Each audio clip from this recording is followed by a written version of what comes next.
Hello everyone, नमस्ते। आज फेरि नयाँ एउटा भिडियो लिएर आएको छु। हेर्नुहुन्छ भनेर आशा राखेँ गाइस। यो चाहिँ हो सङ्क्रान्तिको दिनको भिडियो र सङ्क्रान्तिको दिनको भिडियो हो। म चाहिँ हाम्रा यहाँ लड्डु बनाउनको लागि चाहिँ गुड माने त पातला गरेर निकाल्दै थिएँ। अगर फुटाएँ भने त दाना दाना निस्किन्छ होइन, त्यही भएर यसरी कटारीले चाहिँ पातला पातला गरेर निकाल्दैछु। र हजुरहरूले चाहिँ लड्डु कसरी बनाउनुहुन्छ भने म चाहिँ यसरी बनाउँछु। तिललाई भुटेर अनि पिस्छु। पिसेको बादमा चाहिँ हल्का दर्दा राखेर अनि त्यसको बादमा चाहिँ लड्डु बनाउँछु। यहाँ चाहिँ त्यो बनाएर यहाँ हेर्न सक्नुहुन्छ। मैले यहाँ चाहिँ लड्डु बनाएको छु। सेतो तिल, कालो तिल, त्यसको बादमा सुजी नारियलको लड्डु र अब डेली एकै दिन त्यत्रो बिना बनाउन सक्ने थिइनँ। त्यही भएर मैले चाहिँ एक दिन एउटा गरेर बनाएँ। र यो चाहिँ रोटी, यो चाहिँ सेलरोटी बनाउनुलाई रेडी गरेको थिएँ। र यो चाहिँ सन्डेको भिडियो हो गाइस। सेलरोटी चाहिँ मैले सन्डेको दिन बनाएको थिएँ। र यहाँ चाहिँ मैले हाल्दैछु। अब मैले चाहिँ पाउडरै ल्याएको थिएँ, राइस पाउडरै।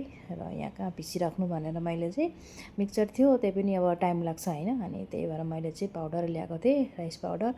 र यहाँ चाहिँ म आटा सान्दैछु। अब फुको पिठो होइन, मजाले भिजेर पनि त राख्नु पऱ्यो। भिजेर राखेन भने त नरम हुँदैन, साह्रो हुन्छ, नभए भाँचिन्छ।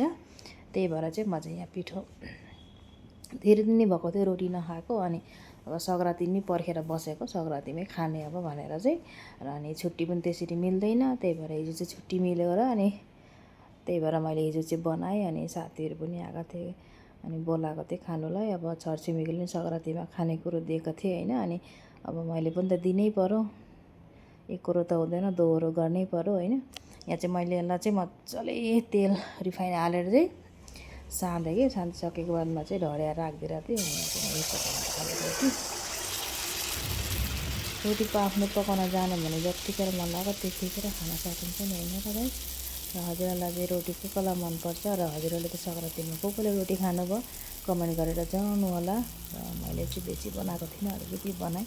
अब यहाँ बेसी बनाएर पनि के गर्ने होइन, खाने टाइम छैन, त्यही टाइम त मिल्दैन। अनि बुढाको साथीहरू पनि आउँछु भनेर भन्नुहुन्थ्यो, त्यही भएर उहाँलाई पनि बनाइदिएँ अलिअलि। र मैले पनि बनाएँ, र पाहुना नि आउनुभएको थियो, अनि उहाँहरूको लागि भनेर है बनाइदिएको थिएँ। त्यस्तो साह्रो त गोलो हुँदैन, तर आज चाहिँ के भएर राम्रो भयो हुन चाहिँ रोटी पकाउन चाहिँ जाँगर लाग्छ गाइस। हजुरहरूलाई चाहिँ कतिको जाँगर लाग्छ। ग्यासलाई तल राखेर तल बसेर, अब खडा त सकिँदैन, खुट्टा दुख्छ, कम्मर दुख्छ है। त्यही लागि मैले चाहिँ अनि तल डम्मै बसेरै अनि रोटी चाहिँ घुमाउन थालेँ गाइस मैले चाहिँ। र हेर्न सक्नुहुन्छ र कस्तो भएको छ रोटी भन्नु न है। यस्तै त हुन्छ रोटी होइन। सो गाइस, आजलाई यति नै। राम्रो लागेमा लाइक कमेन्ट सेयर गरिदिनु होला। रोटी देखेर खाम लाग्यो होला है गाइस।